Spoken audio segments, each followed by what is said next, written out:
Broadcasting live from Welcome Pleb Talk back Studios. to Pleb Talk Studios, presented to you by Sean and Asael.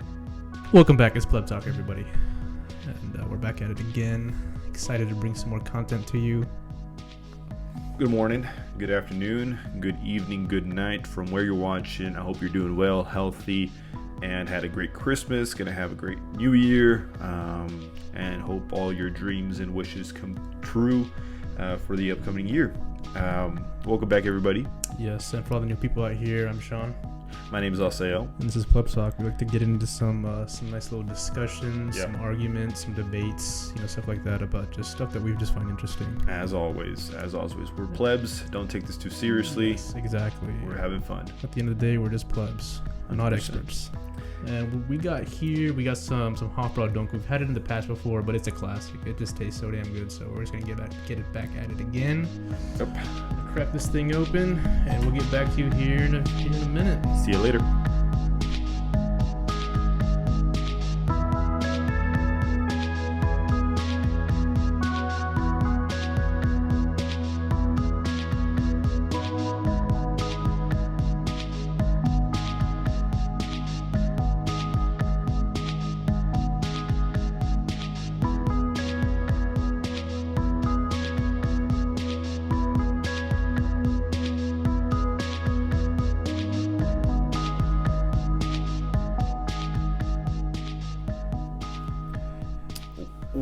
Welcome back, and yeah, good as always. German beers are probably one of my favorites, especially this company. This hits nice. This brand hits nice. Hits every time. Golly. Solid, full flavor of darker version, of course, 5.5%, but nevertheless, it satisfies my my beer quench. Oh, I'm satisfied. Yeah. I'm satisfied. And I'm sure I'll keep getting satisfied later on. No cheers. Oh, dude, I'm sorry, man. Cheers, bro. Yeah. All right. Let me satisfy myself one more time. Yeah, dude.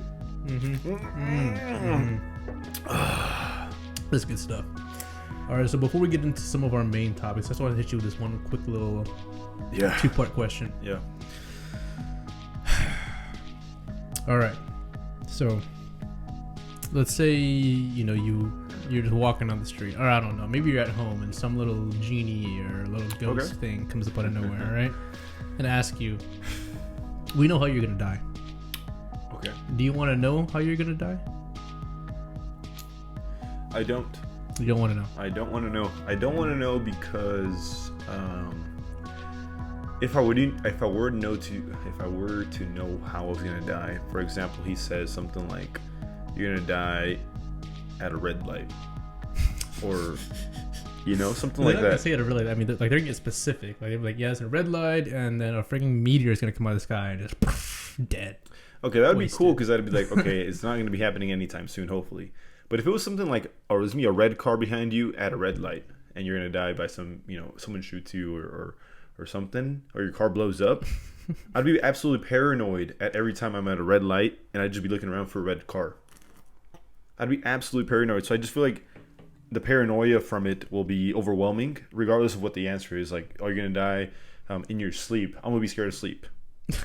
You're gonna die when you're walking down the street. There's gonna be a shooting. You're just gonna get like some crossfire.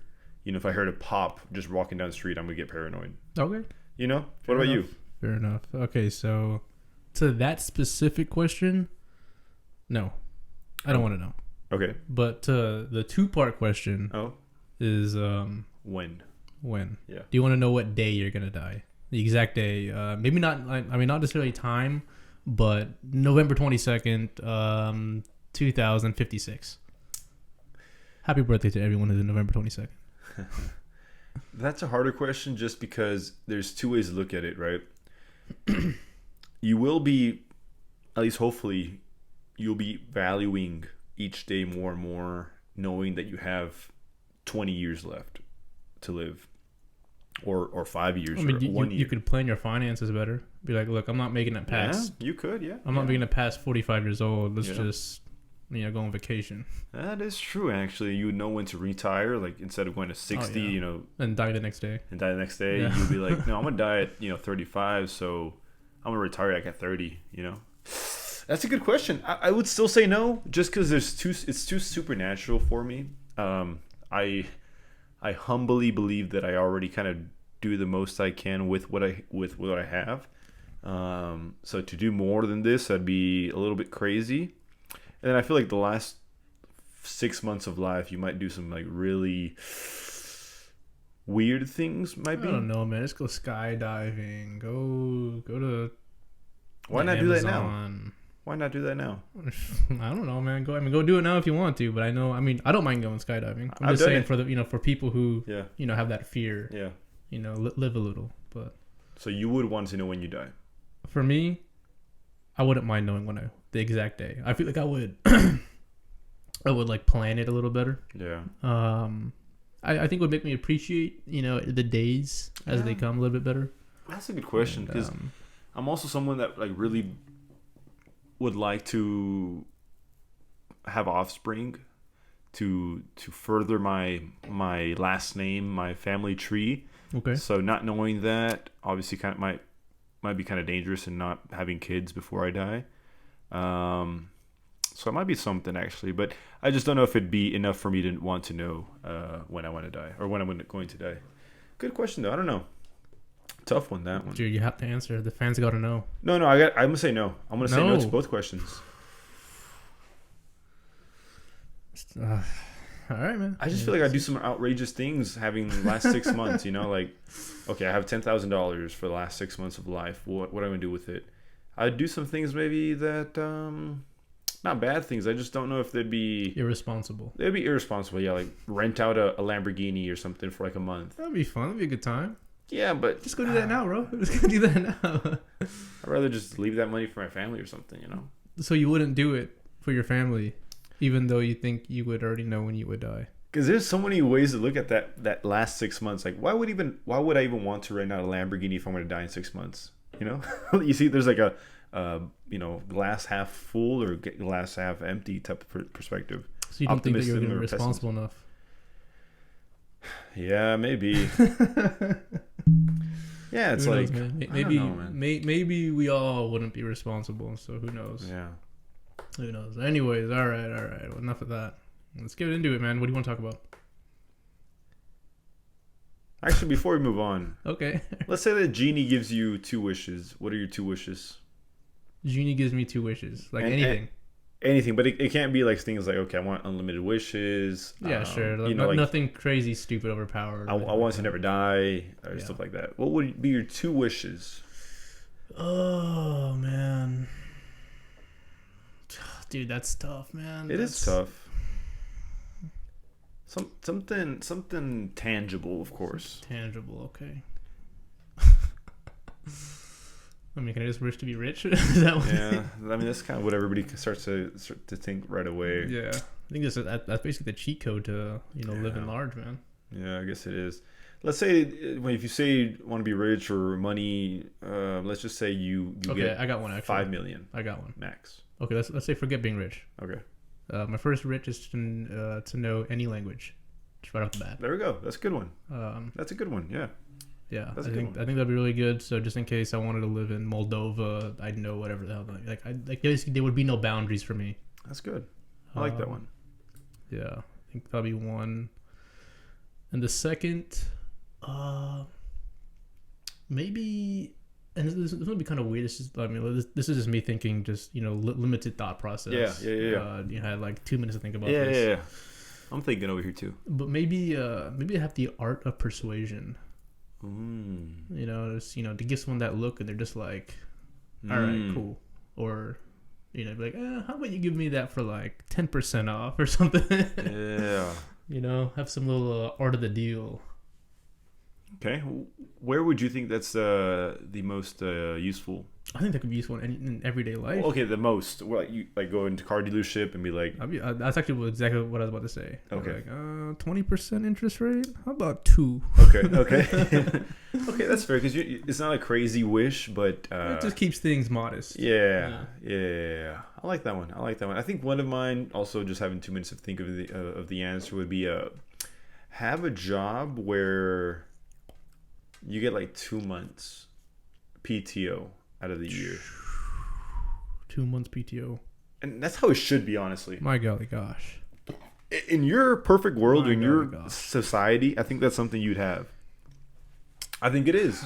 In my perfect world, 2 months off. See, it's so hard to create a perfect world. That's less than 20% of the year being. And guys, if y'all haven't checked out our perfect pleb world, you got to check it out. It's quite enthralling. It's like the first 4 episodes or so. It's somewhere in there, yeah, somewhere in the beginning. Yeah. But yeah, we let's just say it just got a little spicy. If you would like to know whether or not Sean would have vehicles in his year or in his perfect world, check that episode out. Whether or not let's put it this way, there's gonna be some big changes. Yeah, There's gonna be some big changes. That's true. What was the question? I already forgot, man. I would say 2 months out of the year I would have PTO. Oh, that's right. That's a job that has 2 months out of the year. Dude, PTO. that's like teachers, bro. Go be a teacher. Okay, that gets paid, and that's not PTO during the summer though. That's true. Yeah, that's true. Actually, I think they have the option. They have the option to spread out their salary throughout the year. Oh, okay. Which is cool, but that means you get paid less per check. But per paycheck, yeah. A decent paying, a well-paying job that at least has that's not like a CEO. That's not like a managerial position, like a normal, one guy in an office type of thing. But 2 months out of the year, I have PTO. Okay. I just don't think that's feasible. How so? You think that's crazy? I think that's a little crazy. I think the most I would say it's kind of what the military gets. I think 1 month, 30 days. 30 days, not including your already. That's just off days. 4 weeks. Yeah, that's about 4 weeks out of the year you get vacation. It's 4 weeks, but not including your off days. Right. Yeah, just straight up PTO. Mm-hmm. Yeah, I would say 2 months. I think. I mean, obviously, it's far fetched in our society that we lived in. That's why it's a wish. That's why obviously the art of persuasion isn't kind of feasible either. So, we're on the same page. I'd say that'd be one of them. The other would be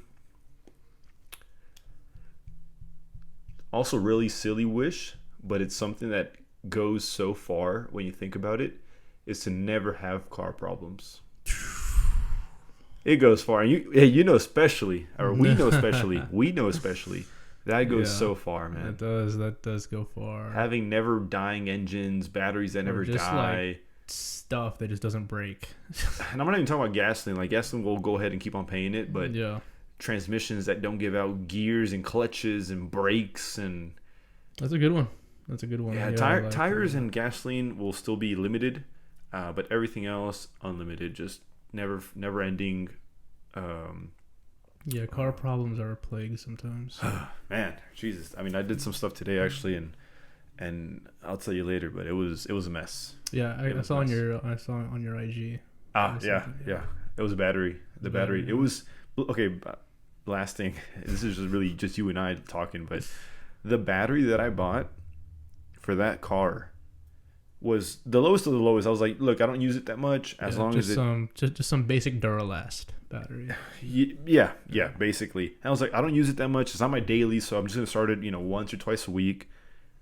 So I only bought the 3-month warranty. And it went out the 4th month. It went out 8 days later. I bought it in September.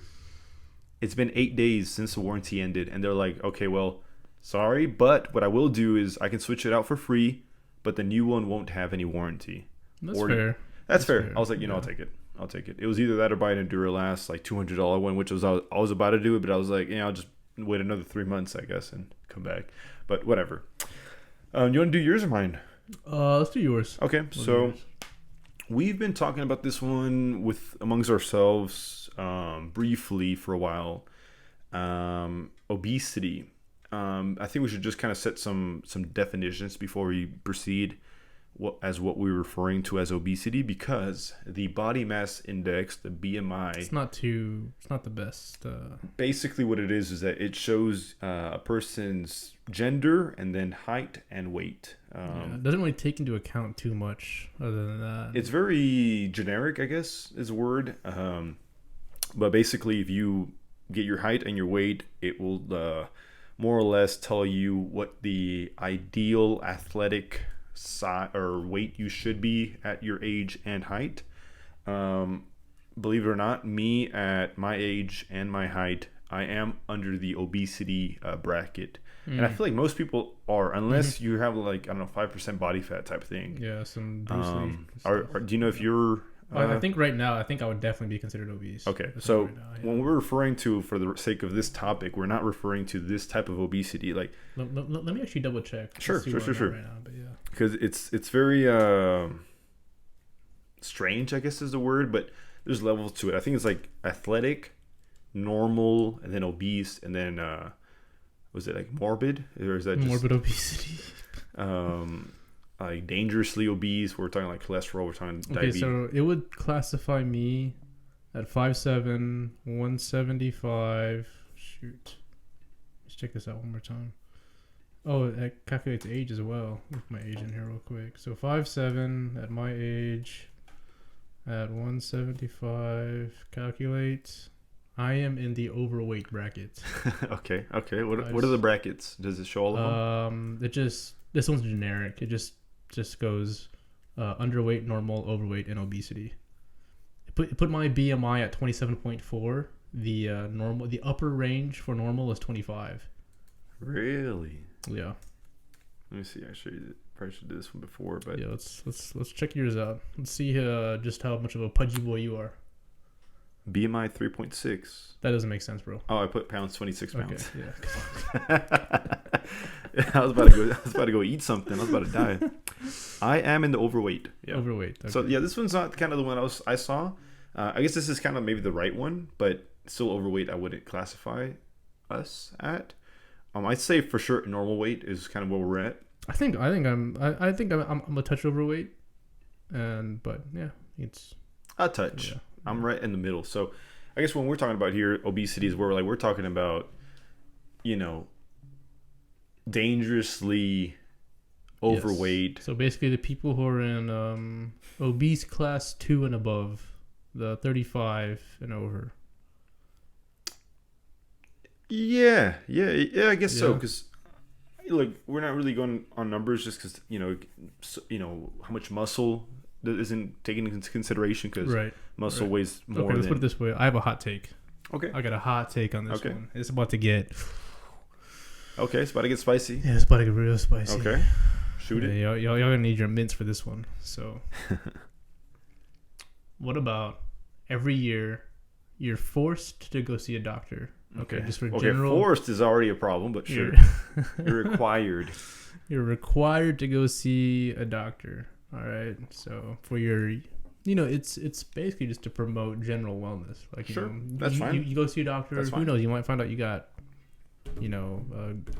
goobly gut disease. Yeah, that's fine. So I'm for that. All right, so you're required to go see your doctor once a year, whether beginning of the year, end of the year, middle of the year, whatever. Who cares? Sure.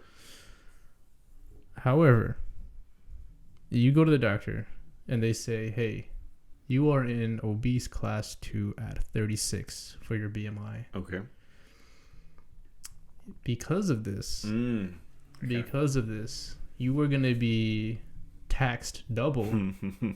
You're taxed double, or you pay just like a flat rate, like, fee for being obese. Yeah. And you incur, I don't know, some other penalties. Yeah. Some other penalties. What do you think about that? Okay, first of all, we're going back to our perfect world. Let's just be honest. Let's just be, I'm not going to perfect world. I'm just saying, I'm just spitballing here. I'm just spitballing I don't want to say an answer to obesity, but a way to promote being a more healthier lifestyle. Yeah. Because who wants to pay double taxes? Who wants some type of fee, that you have to pay outright? Okay, so before I say anything, let's just scratch off people that have like real disorders, like real what do you mean disorder? Like maybe deficiencies, because there's also anorexic. Okay, but we're not talking about underweight, we're talking about overweight. Well, could it not be under the same thing? Because being anorexic, I don't think you should penalize someone underweight, personally. I think they could be just as dangerous as being overweight. It's dangerous themselves, but no one is like thinking. It just doesn't make sense to me to penalize. Okay, I mean, I'm sure that maybe there's some people out there listening or watching be like, man, this guy is evil. Yeah, this guy's just straight evil. Wait a minute, I think this thing just adjusted its BMI on me. Oh, that was weird. Okay, never mind. It just, like, as I was looking at it, it just lowered for me. It made no sense. I just refreshed it. No, I'm definitely still overweight. No, Anyways, I don't see why to penalize under, because I mean it's still a health hazard, but the hazard isn't greater than, like, you know, being obese. I see what you're saying. So You see what I mean? I see what you're saying. I don't agree, but I do see what you're saying. What you're saying is basically, for example, on an airplane. On an airplane, an obese person Yes. is more of a what's the word I'm looking for? Is more What's of the word for a, you know, when someone who's up there, and we're talking up there. We're talking up there, and you know Well, like maybe they have to have two seats. yes, that kind of up there. Yeah, that person is more of a impediment. I don't know if that's the word. Is It more- could be the word. I don't know. I'm a pleb. We are plebs. Yeah. This person is more of a chore. Let's put it this way: whenever you're sitting down at your chair, let's face it, it's basically the lottery. I mean, you're already sitting down in your airplane chair. Yeah. You're buckled up. You're one of the first persons in there. Let's say you got priority or whatever they call it nowadays. Yeah. High class, whatever they call it. I don't know. But, you know, you're in your economy chair. Yeah. And as they're walking down, you're thinking, oh, I hope it's that person next to you. I hope it's that person. Oh, I don't want that person. Yeah. It's basically the lottery. Yeah. It's basically the lottery. And you see, you know, some barrel bowling ball walking down on the aisle. And Hey, man, you get this person. And this person. This person sits in one seat, but he had this Overlapping. It's spilling. Yeah. Spilling into your area.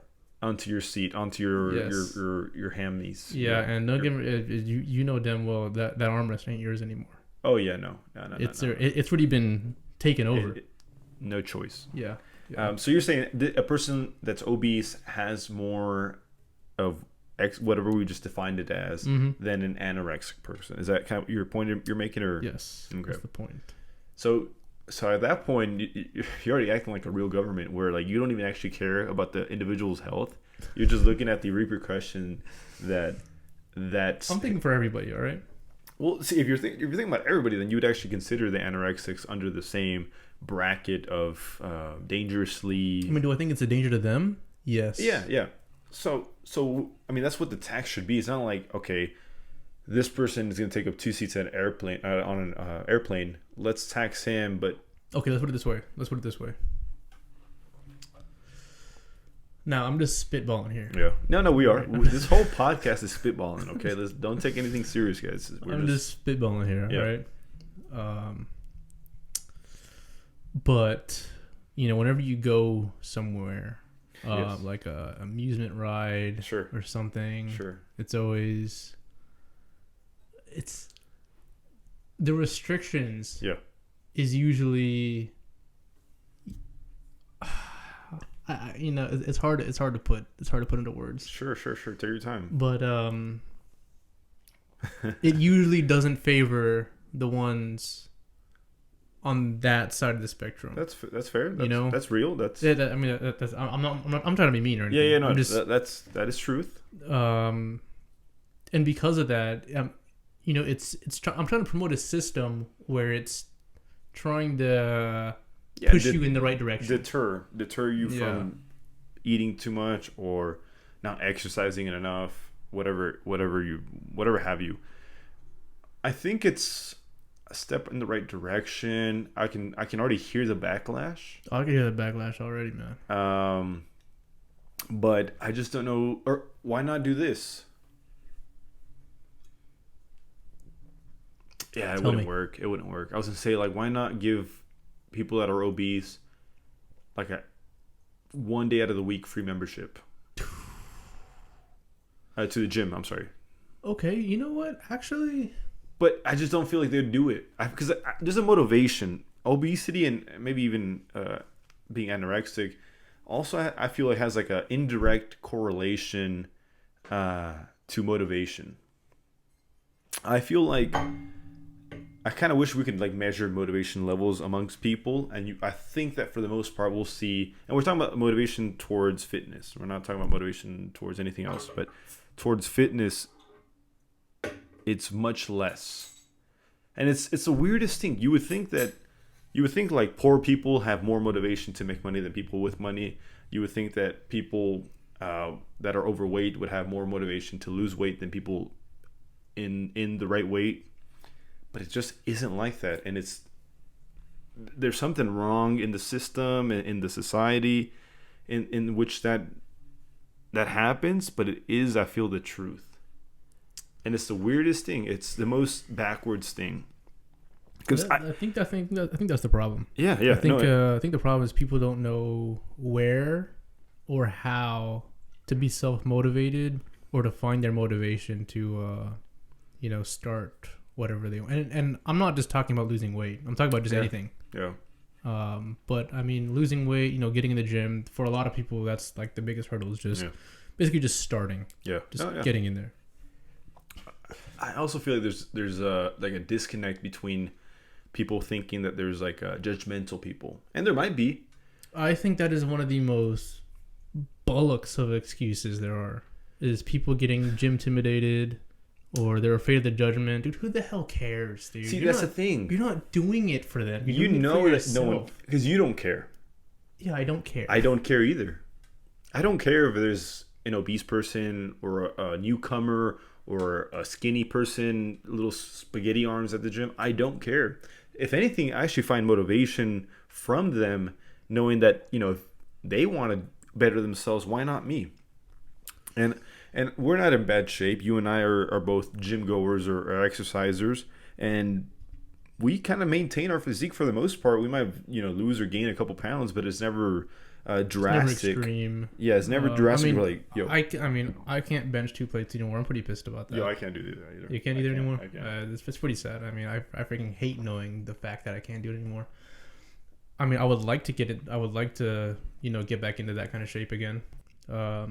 I mean, and what sucks about that is I didn't even realize I was in that kind of shape. Like, I didn't realize how hard that you had to work to get there. And I didn't realize that, maintaining that, you still have to work hard to like maintain that. Yeah. And now that I'm not at that level anymore. Yeah. Oh, dude, it pisses me off so much. Yeah. And that's kind of like the motivation, to try to get to that level again. Interesting. But yeah, it really pisses me off that I'm not there. I have a different perspective from where I used to be, because you and I, especially you, we were heavy lifters, bro. Oh yeah. I wouldn't call myself that at that time, but we were. Mm-hmm. We 100% were. Yeah. 2 plates, 100-pound dumbbells is I absolutely crazy. Dumbbell press, dude. It's absolutely crazy now that I look back at it. I think the most I got was 120, and that was for like That's one. crazy, man. That is so crazy. I see YouTube videos of like actual strong people doing it. They're doing like 80s or 90s. So like thinking like, yo, Sean was doing 100s. I saw 100s in person, and I saw 120. I don't doubt it, but it's honestly, looking back at it, it's pretty crazy we were doing that. But the way I see that type of level of bodybuilding or heavy lifting is like, I honestly did not look that good. I was just really thick. Dude, I save pictures of whenever I take pictures of myself. I did save pictures. Yeah. Just for my own reference. Yeah. And what absolutely sucks is, dude, like I get it. Yeah. I get it. At the time, dude, I had that thing where I didn't realize, how good I actually looked. Yeah. And I do, whenever people are like, dude, you look literally good. Like, dude, you look freaking big and like, all the right places and whatnot. Dude, I didn't see it. Yeah. I didn't see it. And now that I look back at those pictures, I'm like, dude, I was freaking crazy in there, man. Like, it just sucks. So do we have a lack of motivation ourselves? I mean, right now I know for a fact I lack motivation, but I think we strayed off topic a little bit. Yeah. I think we should get back to back to motivation. I mean, that's I think the biggest disconnect between people being able to be in shape or not. And also in shape, we're not talking about 6 packs. We're not talking about like 20-inch biceps. Yeah. We're not talking about anything like that. We're just talking about, I mean, I hate to refer back to the BMI, but some sort of variation of the BMI. Yeah, something where you're like, you're fit. I don't want to say normal genes because everybody's different sizes, but something where like I don't know, because okay, so I'm gonna be devil's advocate. And my mom say, hey, you know what, Sean? And I'll say, oh, I'm happy the size I am. I am 33 BMI, something like that. I don't know what that is really, but yeah, I don't know. I am 33 BMI, maybe 34, 35 some days, but I am truly happy. Okay, dude, I don't know, man. It's a tough one because for me at 5'7", I would have to be. That's good. 211 pounds, and I know that would not look good on me. Wow, I would have to be 250 to be 35. And how much are you right now? Like 190, 180? 190. 190. Okay, you're 190. I'm about 175. 60 pounds or so for me. So for me, oh man, that wouldn't be a good look. That wouldn't be a good look. Let's not talk about looks. Let's talk about health benefits. Or it wouldn't be healthy. Yeah, it wouldn't be healthy. It's a tough one, man. And look, and I'm sure I speak for you when I say this. We're all for people being happy and being comfortable within their bodies. Okay. Let's put it this way. Navy SEALs. Okay. Like extreme over here. Navy SEAls. Okay. Okay, so Navy SEALs, bro. There ain't a single fat person in the Navy SEAls. Okay? Fair. There ain't a single obese person in the Navy SEAls. Well, I mean, maybe by BMI they might be obese because they just have so much muscle or whatever. They might be 6'3" Greek gods, right? The truest Olympian body shape there is. Okay, let's put it this way. It's not that we're basically, the system is there to try to promote the most superior version of yourself that you could possibly be in. Agreed. Okay, and you being in your most superior version of yourself, that not only reaps the benefits of your own health, but what do you think about? I mean, do you think it might even cut cost in the economy for not having to account for X 100+ pound people, for special vehicles, clothes, amusement rides, stuff like that? That's a crazy argument. Okay, not crazy because it's so bad, but that's untangible argument because that's kind of hard to put into numbers, I guess. Yeah. That's kind of how we would justify or deny that one. Maybe, man. I don't know. See, that's a tough one. Surely, I'm sure, obviously, if there's a bunch of obese people on a public transportation bus, it's going to use more gas. I mean, that just goes without saying, right? Mm-hmm. But it would also require obese people to be riding the bus to find that out, which is it's impossible to do that. So I just don't know if it's that significant to make an argument out of, I mean, that's what you say, man, I guess. But think about along the lines of your health. Okay. The amount of money that an obese person has to shell out for, obesity related illnesses. Okay. I mean, you're basically what's the word? Perpetuating, fueling your own demise, by being obese. And then we come into the argument of, my choice, my body type of thing. Okay. So it's a tough one, but I agree. I wish all my family, all my friends to be healthy so that they can live the longest life possible. But I also wouldn't do anything to change them, right? Another argument I'd put for the obese, or the overweight rather, or both, is, check this out, man. There is a smoothie shop here in Minnesota called Smoothie King. I don't know if you have one where you live, but if you do, go check it out. I've been there once. You've been there once? I think I have been once. This one time I'm telling the story from. Yeah, I've actually been there maybe 3 or 4 times. I think you used to do a lot more than that, but yeah. I went to the Smoothie King smoothie shop about a month ago. They had this new promotional item, an acai bowl. Oh, I freaking love those things. God, I love them too. Do I love them. I don't get them from Smoothie King, but God, oh man, those things are scrumptious as heck. Scrumptious delicious. Basically, acai is like a fruit, I believe, that you can like for somehow, some way make an... Quick little side topic. I saw in this is on the topic of acai. Yeah. I saw how acai is actually harvested. Okay. I guess, and about where it's come from. So it actually only comes from Brazil. Really? It only comes from South America. Okay. Which begs me. So the video that I saw, I believe it was from Business Insider. Okay. Business Insider does these like documentary style short videos about between 10 to 20 minutes long. Yeah. And they did a video on acai bowls, or not bowls, but acai in general. The fruit, And they expire very, very quickly. Really? Like within 72 hours. Wow. Like that kind of quick. Wow. Okay. So it just... Okay, for sure. Something's up. Yeah, I thought to myself, like, how real is the acai do we get here in the United States? That's a good question. I mean, that's a good question. Is it even real, or is it just like flavored, like artificial flavoring? I'm going to have to go with that latter argument, just because if that is true, 72 hours, and that's literally impossible. But then again, the preservatives that there might be for that, I don't know. But goddamn, those acai bowls are freaking delicious. Anyways. Basically, acai is a fruit that somehow, some way, they smash it or freeze it or whatever. It turns into a type of yogurt, frozen custard type of thing. And usually it's kind of served with like fresh fruit or honey or granola, stuff like that. It's almost like mine with granola, some honey. I like mine with some banana. Okay, yeah.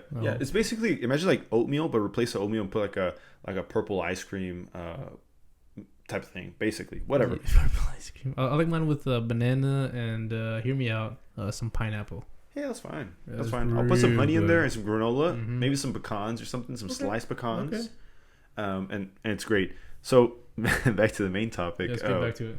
I went to this Smoothie King, and I'm a big fan of acai bowls as well. But guess how much they were selling a bowl of acai? Now, it's not very large. It's not. I wouldn't consider it like a meal, but it's maybe the size of, make a circle with your hand, and more or less about that size. Not very deep, maybe 2.5 inches. Okay. A bowl. I'm gonna take a guess, because there's actually a place that I go to go get my acai. I don't get mine from Smoothie King. I don't do that. Okay. But I'm gonna take a guess on Smoothie King because of their mainstream name brand kind of thing. Yeah. I'm gonna say $12. Oh, okay. That's actually a little bit higher than they actually sell it for. Okay. $10. Okay, I think that's fair. Okay. So here's, I guess we're about to argue right now, because I don't think that's fair at all. Now isn't it a bowl, or is it like a smoothie, like an actual cup? Oh no, it's a bowl. It's a bowl. Yeah, okay, it's not a bowl. So how big is this bowl? I think they just had one size, man, and kind of how I mentioned it. Like, let's just say, I mean, That's it? Just a little. I'm gonna look. I didn't get it, okay. But I'm gonna have to just. I doubt it, because it's not like I said, it's not a breakfast replacement or anything. It's really just the size of, like, I don't know, like a medium ice cream at a, I don't know, like I guess that's beside the point. Look, for $10, for not, like I said, it's not a real meal. It's more of like imagine getting an ice cream. It's like a snack almost. I wouldn't call it a dessert. Well, okay, well, not dessert in the traditional definition of dessert, but I call it like a guilty pleasure. But like it's kind of like to a healthy side. It is to the healthy side. Yeah. But look, what my argument... Okay, look, the main point... It doesn't even matter the size it is. My argument is, why do healthy things have to be so expensive? Yes. Because, look, for the most part, it is healthy. It's fresh fruit. If acai is, 72 hours, it might not be a fresh acai fruit or whatever, custard. But it might be... for the most part, it is healthy. Honey, granola, your fruits, your fresh fruits, and this little ice cream thingy. Fairly healthy, I'd say. Mm-hmm. But why not go down the street where literally there's a McDonald's, literally, if you know what I'm talking about. I was actually going to allude to that here in a second, but yeah, go ahead. Go to McDonald's and for $5, get you a little Big Mac, get you some fries, and a medium drink for $6. And that's a meal. I hear you. You see what I'm saying? Like, no, I hear what you're saying. Yeah. That is where a big part of obesity in America comes from, is the prices and the quantity of foods that you can buy in the supermarket versus going down the street to a Burger King, McDonald's, Chick-fil-A, In-N-Out, whatever.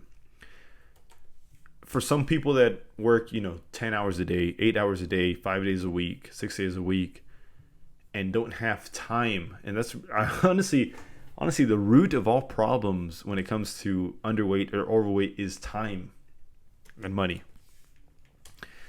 I don't have the time to cook myself, some chicken, some rice, some broccoli, I know you love broccoli. I do love broccoli. Green beans, some carrots, some corn. I don't have that time. So I'd rather go to my local supermarket, Kroger, Safeway, H-E-B, and buy myself a pre-made meal that has some preservatives. It might not be as healthy, but it takes 5 minutes, 10 minutes in an oven to cook, and I'm satisfied with the amount of food I just ate. Why not have a Smoothie King that sells? Even the smoothies at Smoothie King are fairly expensive, like $7. No, they get more than that. $7-8 for like a small or for medium. Now, granted, it is a large cup, but it's just a smoothie. It might be fresh. Well, I wouldn't even say fresh food. I think for the most part, it's frozen. You know who's got a banging salad? I know I've told you this before. Yeah, Chick-fil-A. Chick-fil-A's Cobb salad. God. How much is it? It's about $8. $8. It's about $8. That's crazy, man. Is it crazy? That's for corn, lettuce, some bacon slices, which you don't get, some cheese, and some cherry tomatoes. I think it comes with just out the gate 4 nuggets mixed in. Yeah, that's a little crazy, honestly, man. And then of course, me being me, I get it with extra nuggets. I dice it in there and throw it in there just to, It is expensive, man, because the burger costs just as much, doesn't it? It costs just as much. I mean, if it's just as much, then what's the problem? Okay, well, that's the thing. It's lettuce. It's corn. Okay, so cherry tomatoes. Let's put it this way. So should you think that there should be some type of government procedure, policy that...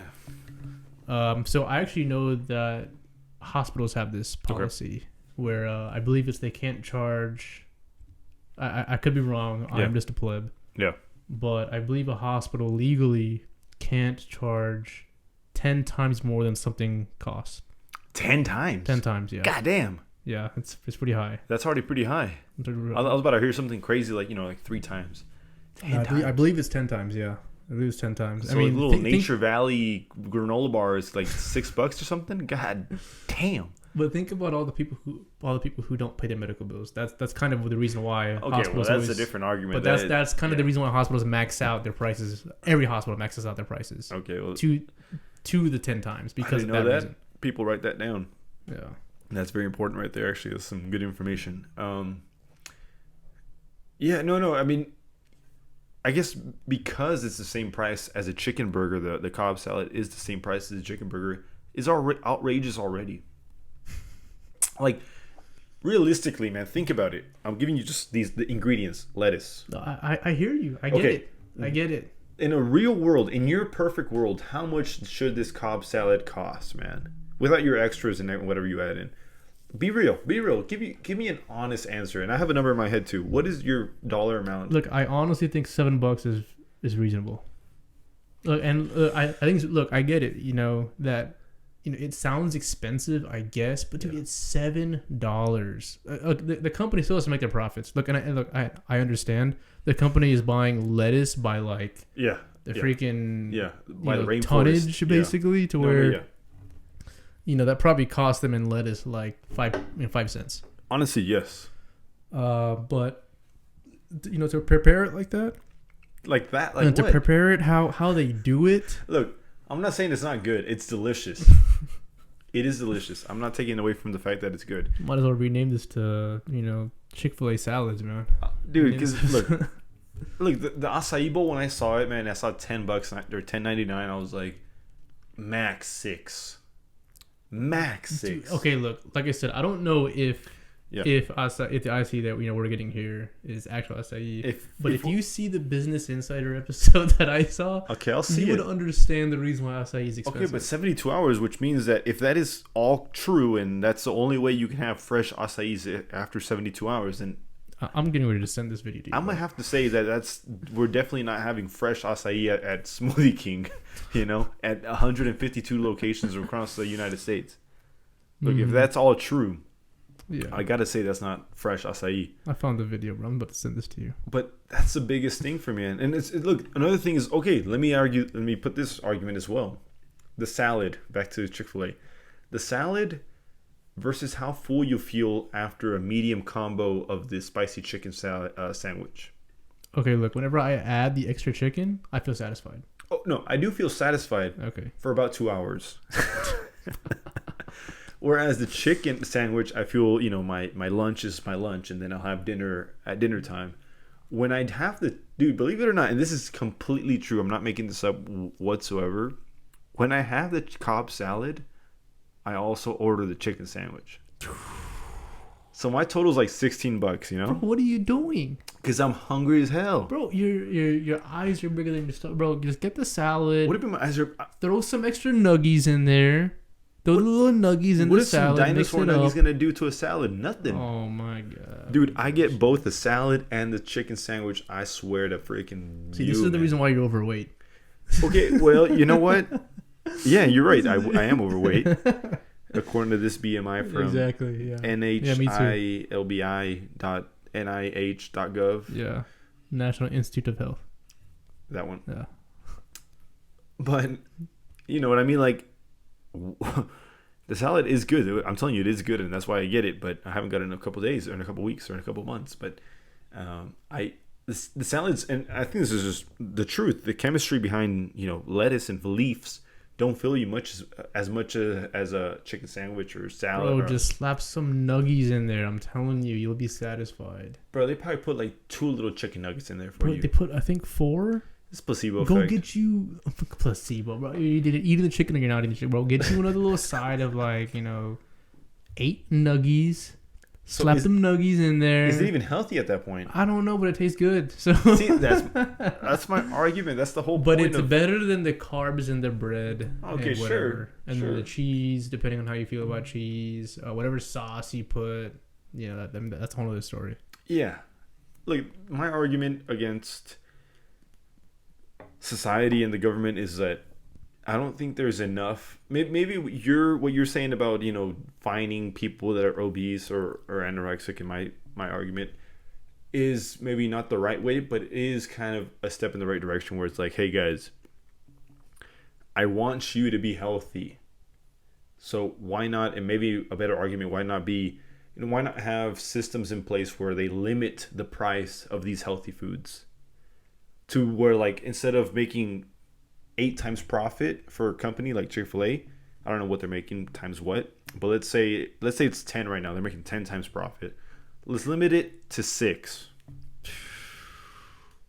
40% off all healthy items. Look. I'm not saying I don't like where you're going with this. I can't see that working in the U.S. Okay, you'd be right there. You'd be 100% right. But look, that just goes to free market. At the very least, it shows that the government cares.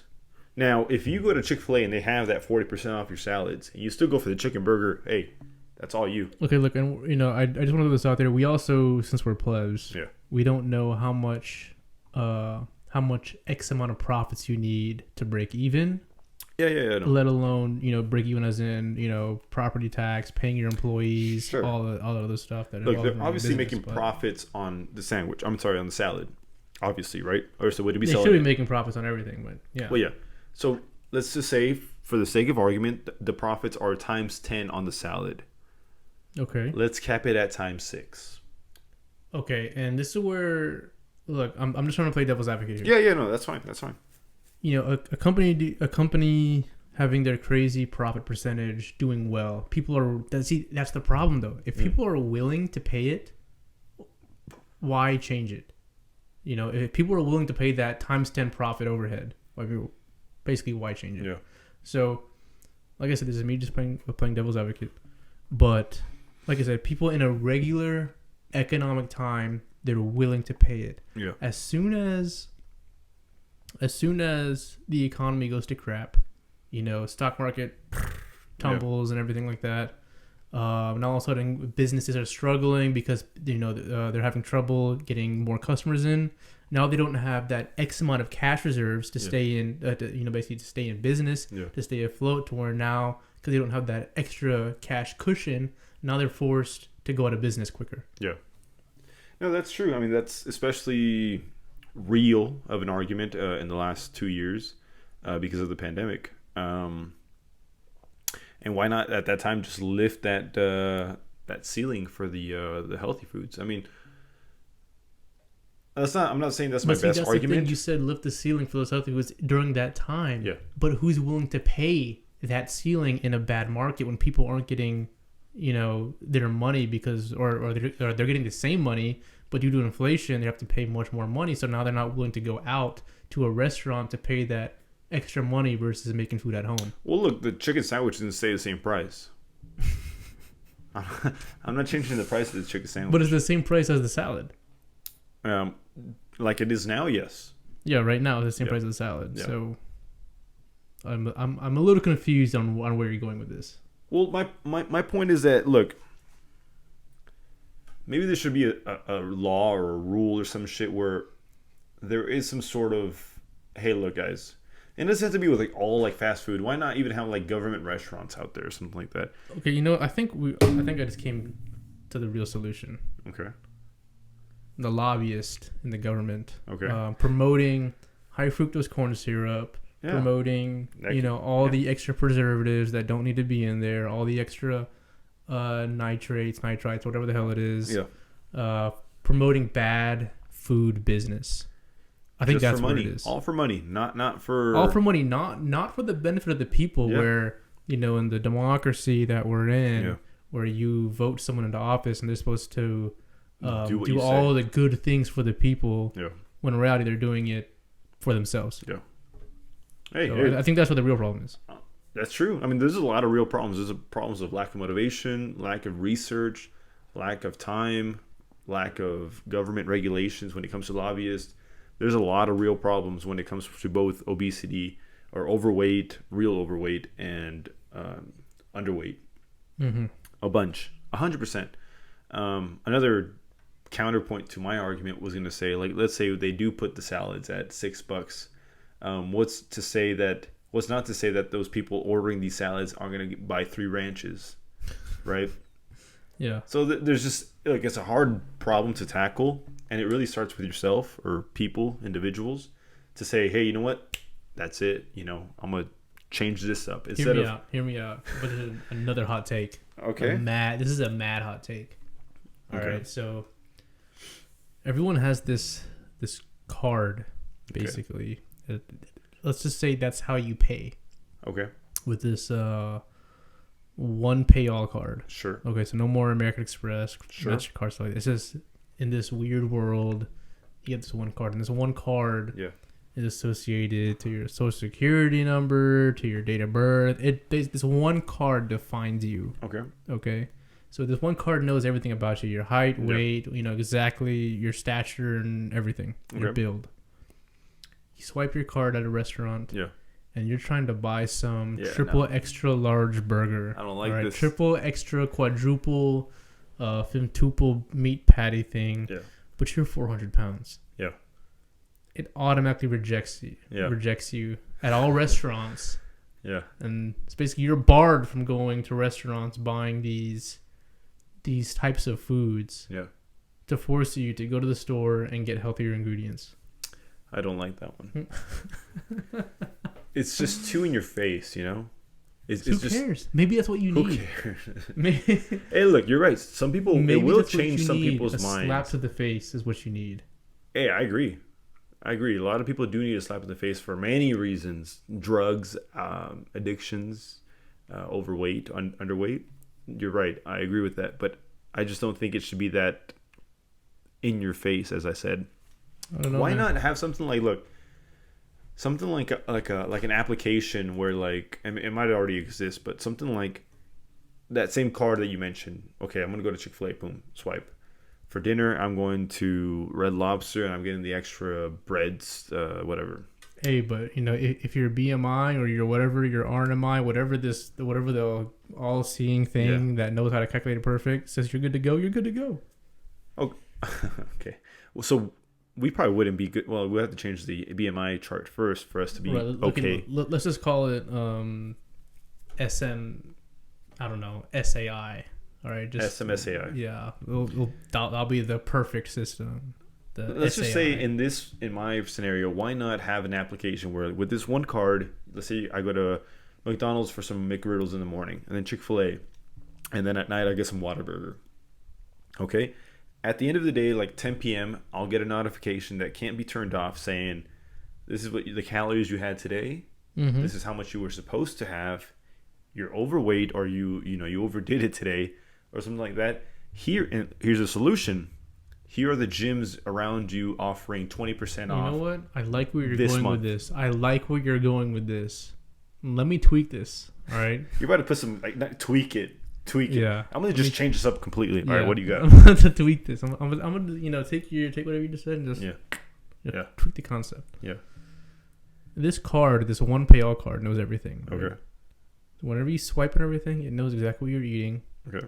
To where you're allotted to eat X amount of calories a week. Okay.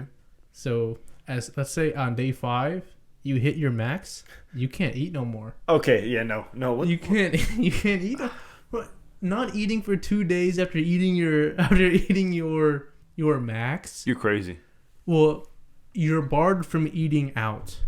Oh. Okay. So you can still go to the store and you can buy food. Yeah. But it's you're forced to make it yourself. But you can't go to like McDonald's, Burger King, Taco Bell. I like that for myself. I think I would like that. I just don't think your citizens of Pleb Atropolis would like that. I'm not talking for Plotropolis. I'm talking about for, the solution. Because I agree. I think that part of the solution is something that reminds you, like, hey, that constantly reminds you, like, hey, you know what? You overdid it, 200 calories today. Tomorrow, walk an extra 5 minutes. Like, bro, but are you really? No, dude, these are just stupid little. The thing is, like, the people need the solutions, man. That's the thing, bro. If you're giving people the option to go walk an extra 5 minutes, who out there is actually even walking? For the people who need to be walking, not the healthy people who are going to walk, who will walk. Yeah. So they probably wouldn't get any notifications letting them know that they're... Well, if they do get the notification, they're not going to do a damn thing about it if they have no motivation to go do it. But there's got to be something like... I feel like... But you can't just give someone a notification and expect them to do it. They're not going to do it. That's true, but I don't think it should be as upfront, like, hey, embarrassing you in front of your date at McDonald's. Bro, what better way to switch the tone than straight up embarrassment? Hey, look, it works. It works. Because, look, I mean, put it this way. I know whenever you're going to bed at night, it happens to me sometimes. Yeah. You're going to bed at night, you're trying to go to sleep, and you remember some embarrassing thing that you did all the time. 12 years ago. And you still feel the embarrassment to this day when nobody else remembers it. Yeah. Nobody else in their right mind would even think about that moment. All the time. It's basically lost to time. Yeah. But for some whatever reason, you remembered and you still feel the shame and embarrassment. Yeah. As if it just happened earlier today. As if it just happened and everyone is still laughing at you. That's the truth. That is the truth. Honestly, it's got to be that either like it's right in your face, like, hey, chubster, go hit the gym. Like it even says it like, hey, tubby. Yeah. No food for you. Yeah. Look, and I like that for myself because I know that would be enough for me to be like, all right, you know what, that's it. I'm gonna go buy some chicken, some rice, and some spinach, and that's it. And I would do that. But I guess maybe I've talked to so many people of different sizes, of different motivations, or whatever. It could be school, work, it could be the religion, it could be life, whatever. And I just know that some people are so unmotivated. So let's put it this way, and I'm not like talking, down on these people, but I'm saying I can almost guarantee that if we went to go talk to these people and had like a serious one-on-one conversation, I can almost guarantee that they would be like, I don't know where it went wrong, but I wish there was something in place to where I wouldn't be in the situation that I'm in right now. Yeah. I mean, we call those gyms. But some people don't have the discipline. Yeah, exactly. To do whatever it takes. Exactly. That's what it is. Like, what's stopping them from just, F this card or whatever application you told them about, delete it, or you know what? I'm not going to use this card. I'm going to pay cash. I'm going to pay cash for my Big Mac. There's always like a loophole for people looking for excuses. If you're looking for an excuse, you will find it. We need that motivation. But an excuse is for yourself, not for, everybody else, not for the government, not for the greater good. They could care less about the government, and they could care less about themselves. I mean, like, when you let yourself go, you let yourself go. They could care less if, they know they're fat or too skinny. They could care less if their sizes or their jeans don't fit anymore. They just go buy some new jeans. That's it. I guess that's like the real problem, man. Like, it's really just motivation, time, lack of resources. Maybe, like, I would say, look, for these people, their gym memberships are 50% off, because I would love to 50% off gym. I would promote that. Yeah, I mean, that's something that I can get behind. I think it should be free. I think gyms are the bigger gyms, I should say. Have you ever heard of like Equinox? I haven't. So Equinox, I believe they're only in the Northeast. Yeah. Like, they might be in other places, but I know Equinox are like this huge gym. Not huge, but this Gucci gym, as you call it. I think it's like $200 a month. Jeez. Like, Jeez. I mean, dude, what are you getting out of Equinox that you can't get out of? Yeah, no. I mean, it's like a Gucci gym, for like rich people only. I mean, like Lifetime, $100 is, I'd say even that's too much. Yeah, I did Lifetime I think you remember, I did Lifetime for a little bit, and I went for like 6 months, and it just didn't feel right. Yeah. I didn't feel right, as in like the vibes weren't there. That's huge. Gym vibes are huge. Gym vibes are massive. It makes it or break it, honestly. Absolutely. I mean, you hate my gym. I don't care for yours. Don't get me wrong, but I'm starting to get there. The population at my gym has okay. It's just turning for the worst. Yeah. No, I feel that. But that's a different argument. That's a different topic right there. But I don't know, man. It's just like, we also live in a free market. So if Chick-fil-A wants to charge that for their salads, they can. See, that's what I'm saying. If Gold's Gym wants to charge that for the memberships, they can. If Equinox wants to charge that for the gyms, they can. Because, believe it or not, I don't know if you've ever been to an Equinox gym or not, but I have not. I'm sure, I mean, if they're still working and operating, they're making money, profit somehow. See, are they? I mean, look at Twitter. They've been losing hundreds of millions of dollars a year, and they've still been in business. True. I guess that's a different argument, because I don't know how Twitter really makes money, but Twitter doesn't make money. They've never made money in the history of Twitter. They have ads and stuff like that. Right, no, but they've never profited. Oh, okay, never profited. Okay. They've never profited. So, I mean, obviously with Equinox, businesses survive. Yeah. Business can survive without ever making money. It's the weirdest concept to me. Just funding currently. Yeah. I don't know. Good topic. If you're happy, I guess you're happy, but I guess there's no real solution to this, unless there's some iron fist that just cracks down, and you're gonna piss off a lot of people. Yeah. But a lot of people are gonna side with it. I mean, it's one of those things where, it's 50-50. Yeah. You're either for the iron fist or you're against it. Yeah, and it's like that. It's like that. I'm all for being in the best shape you can. I feel like I'm really, and I feel like you as well. I'm pretty strict on myself. Okay. So if I find myself, drinking too much soda 1 week, I'm like, yo, that was too many Dr. Peppers. I'm going to cut it, for a month. Or, you know what? I've been eating out a lot quite lately. I'm going to do some extra minutes at the gym or extra sets. That's good. For myself, I feel like I'm pretty disciplined in that sense, but you got to put yourself in the shoes of someone that is like, you know what? I let go like five years ago, man. And you know, after you're gone for that long, you're like, why even go back? I'm starting over. You know, that motivation is just, you know, it starts with day one. It does, you know, and that is the hardest part. Every single time for anything, it's always the first step, man. Always the first step. But obesity, it's sad. Obesity, it's one of those things where, like I said, you're either for it or you're against the iron fist. Yeah. I don't. You know, the solution shouldn't start with government policies. However, government policies should be there, and not these like half-hearted ones that are in place, but ones that actually have bite to them. Yeah. To promote that general wellness for the population, but it really should start with you.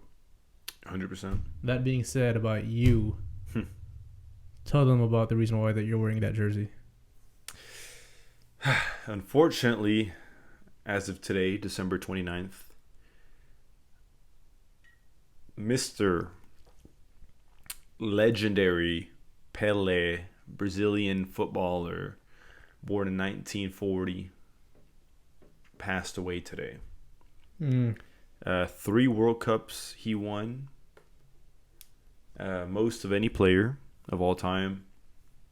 I believe he's got the leading goals in a club level at like 1,000. We're not going to talk about GOAT status or anything like that here on this episode, but he passed away at the age of 82. A Brazilian who put the map on the world. The player that kind of the first, I'd say, household soccer player name ever. Before him, I can't name anybody. The very first that showed the potential, that pushed the ceiling, pushed records to an all-time high, some of which have yet to be broken. Passed away. He had been sick for a couple months now, maybe in a couple of years, is already going in and out of the hospital, but passed away. May he rest in peace. Legend. There you have it. There you have it. R.I.P. Pele. R.I.P. R.I.P. All right, let's move on to the next little topic. What do we got? What do we have? I guess what goes on in courtrooms. Yeah. It's a little spicy breakdown. What I mean, just a little foresight for y'all. We didn't really think about this until literally just seconds before this episode was recorded, but we thought about it. And what kind of justice happens in courtrooms? Yeah. Like, let's say you have someone dead to rights. I mean, the evidence was insurmountable. Yeah. You have, tens of key witnesses that were there at the scene. Tons of testimony, but yet somehow people still walk free from crimes that they've committed. Allegedly. Allegedly. Let's throw that in there. Specifically, the whole Casey Anthony thing. Yeah. And I don't know if we've briefed on this before. I think we might have. Maybe just touched on it. Yeah. But just so you see where I'm coming from, or from where we are coming from. Like, the whole Casey Anthony thing was basically she was caught dead to rights about killing her daughter. I remember watching the whole case thing. It was like on the news, on those courtroom channels. It was like Justice for Kaylee. I think it was Kaylee Anthony. It was, and dude, all the evidence was pointed that she killed her. Yeah. Like in some way or another, and somehow she got this all-star superstar lawyer. Yes. And she walked free. Yes. And I guess it kind of goes down to where, how does this happen? Yes. that is the question. How does this happen? Yeah. I mean, how do people get away with murder? Yeah. It doesn't make sense. Yeah. When all the evidence is, slapping you in the face. Yeah. Look, it's so many things. It could be weak judges that feel the pressure of famous people. Example, O.J. Simpson. It could be the judges feeling the pressure from famous lawyers. Example, both cases from O.J. Simpson and Casey Anthony. It could be pressure being felt from the jurors, from the lawyers or the defendants. It could be so many things, man. It could be so many things.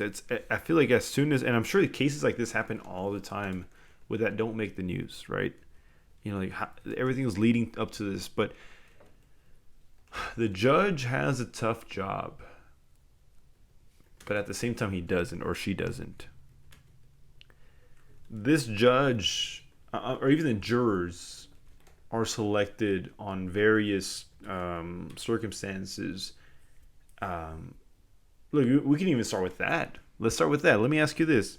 Should lawyers have the right to choose jurors, yes or no? Because look, here in the United States, the way that the jury system works is that there's disgusting. It's despicable. There's like 50 jurors. Jurors are just normal, regular American citizens that are randomly selected. Now, real quick, have you ever been selected for jury duty? I have, but I didn't get that far. You didn't? Okay. Yeah, I have had jury duty, but I just never got that far. You never actually got selected. Exactly. Gotcha. So, in the way it works in the United States, for those foreigners or that don't know too much about it, for all the listeners in Italy, Mexico, Canada. Yes, and I think one in England or something like that, wasn't it? UK. UK, that's right. Americans are randomly selected to serve in jury duty that is mandatory to some extent, but for the most part mandatory for everybody to attend on this morning at 7 a.m. downtown courthouse. Amongst you and the other jurors, like I said, there's about, 30 to 40. I don't know how many, but 30 to 40, you guys are questioned by both the prosecuting team and the defendant's team. Usually 2 lawyers at minimum. And it has to do, and you don't know nothing about the case.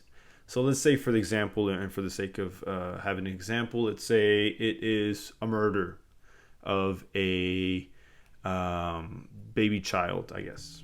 Okay.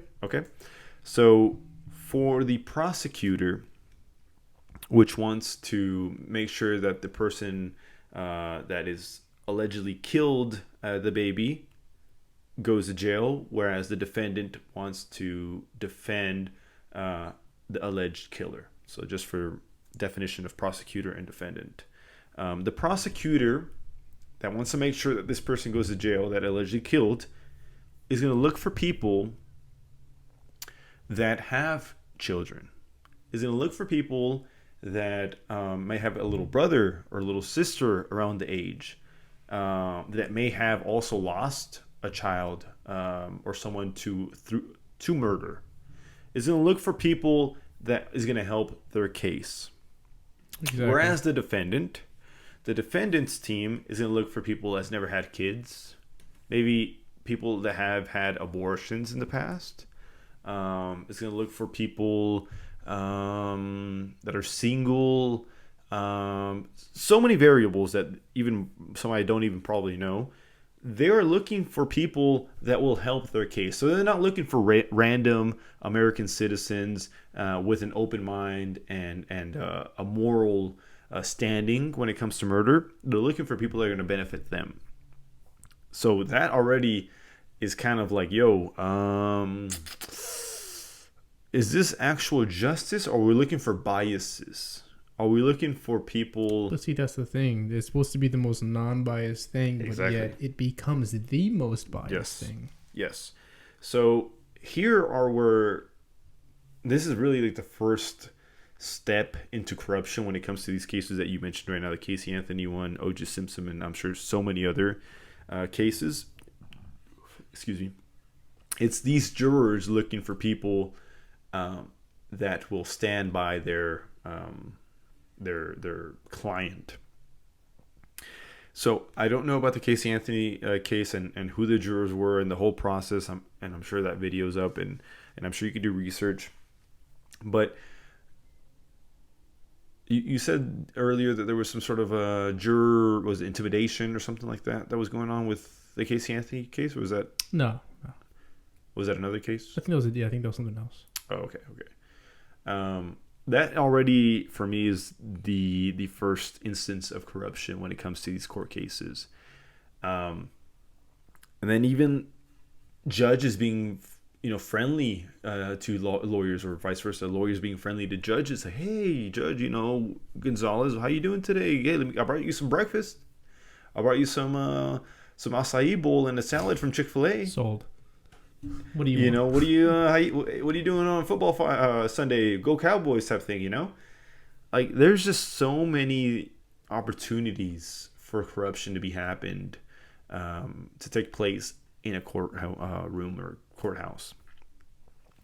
Everything but justice is going on when it comes to these factors at play.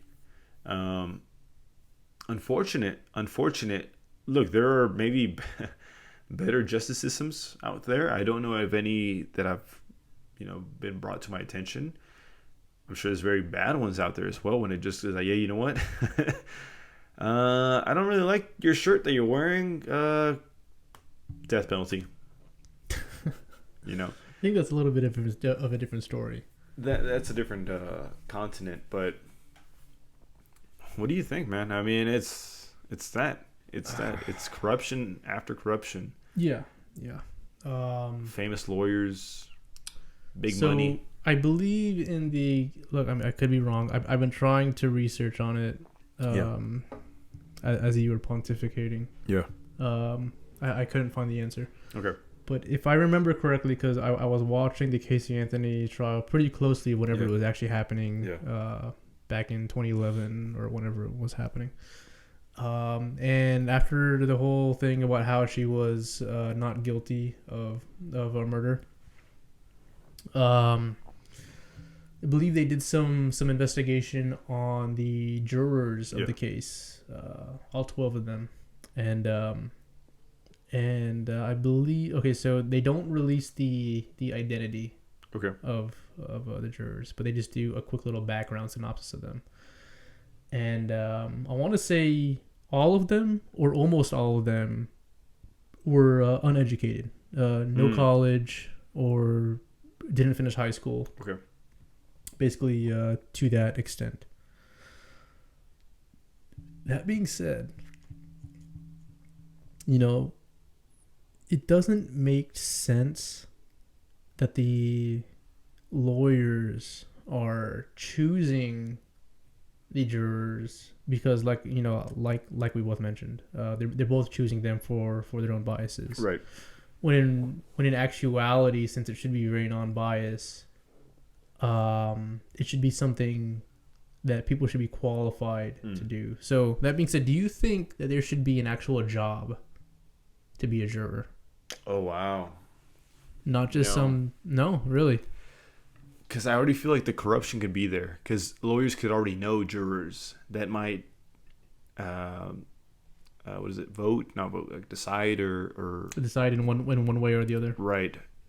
In one way or another. So the corruption's going to be in there out of the get-go. But what if it's 12 jurors, why not just choose 12 random, no questioning of jurors, just boom, you're a juror, period. Because I think they have to filter out who's going to be biased or not.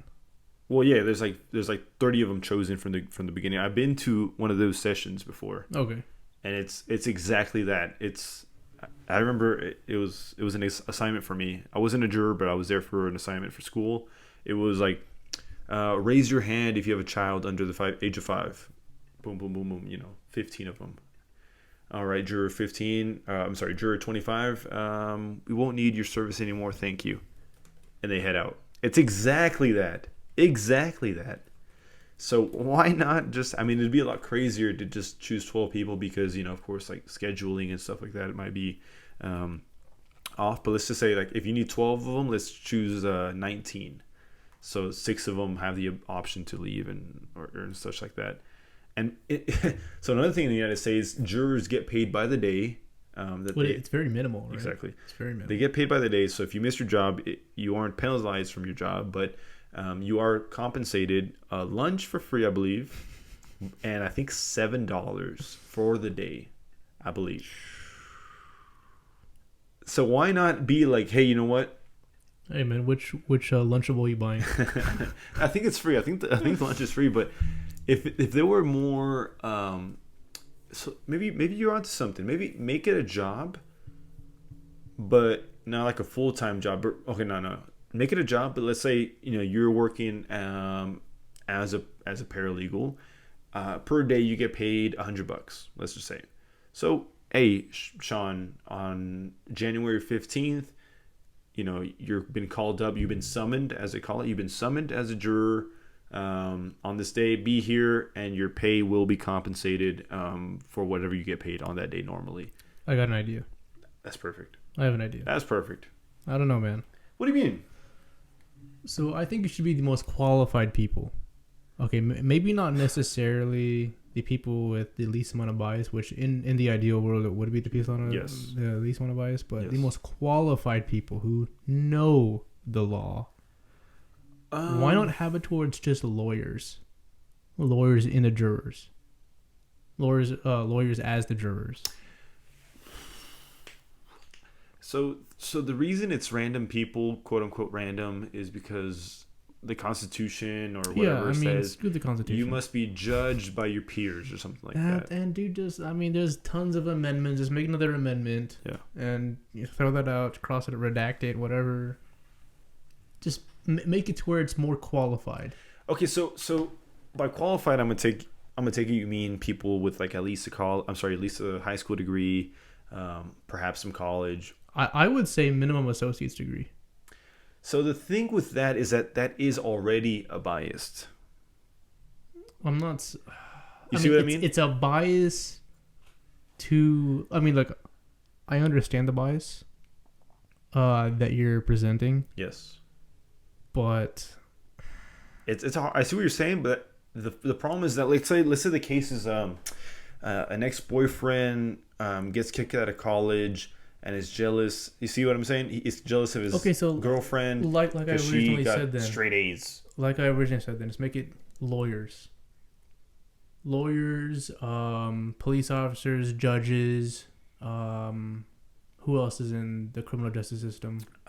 Correction officers. Yeah. People who know the system. It's I see what you're saying, but it's just the biases are evident. When it comes to that, let's say you get a police officers or like 6 police officers. I mean, who do police officers hate the most? Just okay, so go ahead. Real idiots. I don't know. Who do they hate the most? Throw in everyone who's in the criminal justice system. Constables, like I said, correction officers, sheriffs, jurors. Not jurors. I'm sorry. Judges, lawyers. Who do they actually hate? Like the petty crime people, maybe. I don't know. Like the silly, like. Are you serious? Those kind of cases aren't going to a juror trial. Yeah. Like that. Like that's something where 2 lawyers show up and say, "Oh, okay. Well, what about 30 years? 30 days in jail?" Yeah. I'm like, okay, sounds good to me. Yeah. I don't know, man. I see what you're saying, but it should be made out of everybody. No restriction as far as a career. But then how are you qualified then? So you're saying I think there should an be some accountant isn't qualified? I think there should be some qualification process. A teacher isn't qualified? Okay, no, make it to where your occupation correlates with what's going on. So if it's something with That's a bias. No, it's bias, but it's with people who know what's going on. So like if it's some type of like accountant fraud. Let's say strippers. Accountants. Okay, well what's so but what okay, so then what's the charge? So let's say this guy asks out a stripper after the night's over. She's hesitant but goes. Turns out he's a serial killer. And a bunch of strippers are on the jury. they're gonna try to maximize the penalty to where, like, you know, he or she or whoever is a killer is being penalized as if it was like okay, maybe the same thing. It's not a serial killer, just like the first kill he does. They're probably gonna try to charge him as a serial killer or as the maximum penalty because they can't. You can't. It doesn't work that way. I know, but they'll because the prosecution team presents the charges. Right. So it's not like they're like, and they're gonna go for maximum. There's a there's a minimum and maximum. Mm-hmm. That's the way the charges are presented. They're gonna go for maximum every time. Look, I'm not saying that he doesn't deserve that. I'm just saying that there's got to be freshness to the jury. But the judge, it still has the final say with the judge. Just because the judge says, "I want this." Oh yeah. It's still up to the judge to say, "Oh well, you know, life in prison for you know lewd conduct isn't fit." Yeah. You know. I think that there's got to be a freshness. There's got to be a little bit of everything. I think there has to be qualification. I'm not opposed to qualification. I don't know what I would draw the line. I think there has to be qualification for your occupation. It rhymes. That's how you know it's real. Basically, there should be, for every charge there should be a list of people in that occupation who should be selected. For every charge there should be a selected. So there would be a specific occupation list. Yeah. So for mail fraud. Yeah. Postal workers, UPS. Oh no, they're gonna FedEx be like people. I feel like you're just choosing people that will like choose a maximum every time. No, it doesn't. I can't see that. I don't see that. How do you not see that? Because they still have to look through it through a non-biased perspective. But because of their whole life revolves they understand that. They understand the system. Yeah, I don't know, man. I think it's got to be a little bit of everything. Because like, I've never been a juror, and I don't know exactly how long the process is and what it consists of. But I just know it consists of a lot of information. So I think that's where I'm agreeing with you. Like, there's a lot of information. So if someone that doesn't really, you know, maybe have a GED, a high school diploma, may not understand what, you know, what prosecutor means or you know, preponderance of the evidence and reasonable doubt and stuff like this, like real, I'd say, basic stuff when it comes to, you know, law. So I do agree that there should be some sort of minimum when it comes to that, but I wouldn't agree that there has to be a certain occupation that a person has to be qualified for a certain case or not. I don't know, man. Agree to disagree on that one. Disagree. Because I mean, you know, I'm not in the law enforcement sector, but I wouldn't mind being, you know, a juror for something that has to do with something with you know, law enforcement, because I feel I'm qualified, but I wouldn't be qualified under your definition. Mm-hmm. But see, and I mean, I don't see a problem with that. Where I see the problem is getting the wrong decision. Hey, that's where I see the problem. That is a problem, yes. Like, I mean, I want to do a lot of different things. Yeah. Am I qualified to do those things? No, I'm not. Which, yeah, it sucks. It's, you know, one of those, you know, tough things to swallow, but, you know. No, that is a corrupt part of our justice system now, is that literally lawyers get to choose the jurors depending on, you know, whether or not they believe that they'll be favorable for their decision. And there's bias. The craziest thing, there's man. Bias in that in itself. It's the craziest thing, man. Like, I went to this, before we wrap this up, I went to this true story, this courtroom for a case. It was a gentleman, a father, I'm gonna say 45 years old, 50, sexually assaulted underage girl. It was his daughter's friend from school or whatever. They came over, the girlfriend came over to their house. They were playing, like, you know, in the garage or whatever, and he went out there and, you know, touched the girl, not forcefully, but it was kind of like, you know, come over here type of thing. So that's just the way I understood it from the court hearing. Okay. The jurors were being chosen in such a way where it's like I mentioned earlier, like, hey, raise your hand. I think it's like raise a number or something like that if you have a daughter. Boom, boom, boom, boom, boom. You know, raise your number if you have a child around the age of 8 to 15. Boom, boom, boom, boom, boom. And then on the other hand was like raise your hand if you have no sisters for the other team, the defendants. I'm sorry, the prosecutors. I'm sorry, the defendants. Raise your number if you don't have any sisters. Boom, boom, boom. Raise your number if you lost your mother at a young age, or if you don't have a wife, or you know, like things that are just like so darn obvious to be like, I see what you're getting at. You know, you're not slick. And that was the first encounter, and I don't know if you've ever been to a courthouse or a jury summons or whatever, but I'd recommend you go check that out, because it's like, yo, that's crazy that the way it works. Because, you know, we live in our homes, you know, and we play video games, we go to the gym, and we eat like acai bowls every once in a while, but when you go into the nitty gritty of how the system works, and whatever system, it's disgusting. It's like, yo, it's disgusting. I can't believe this is where my tax dollars are going. Absolutely.